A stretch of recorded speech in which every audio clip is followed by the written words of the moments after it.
এইটোৱে আমাৰ ঘৰ দেই। ৱাও কেঁচা ঘৰ মোৰ জানা সপোন আছিলে এদিন গাঁৱলৈ আহি এনেকে ওচৰৰ পৰা কেঁচা ঘৰ চোৱা আৰু ইয়াত তুমি অকলে ঘৰটোৱে নহয়, তুমি টাউনত নেদেখা বস্তু ইয়াত দেখিবা। তোমাক মই চব শিকাই দিম নহয়। Wow I am very excited বলা বলা तो चलिए शुरू करते हैं।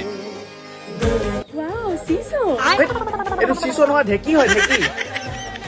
ৱাও পিয়ানো কিন্তু ইয়াৰ কি কেইটা ক'ত এইখন পিয়ানো নহয়, এখন তাঁতশাল হয়। ইয়াত কাপোৰ বব পাৰি। মায়ে তোমাক চব শিকাই দিব নহয়। ৱাও মটৰ গান্ধীজী চব মটৰ এই তেৰিকা, এইটো মটৰ নহয় যঁতৰ। মটৰ চলাব শিকাই দিম নহয় এইটো। এয়া মোৰ মা দেই। হাই আন্টি পিঠা খোৱা দেই পিঠা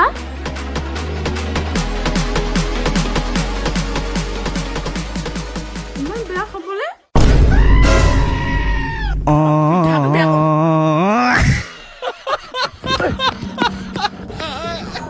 পিঠা বেয়া খাবলৈ যাম। নেক্সট টাইম আমাৰ গাঁৱত ভৰি দিলে ভৰিও কাটিম, তোকো কাটিম।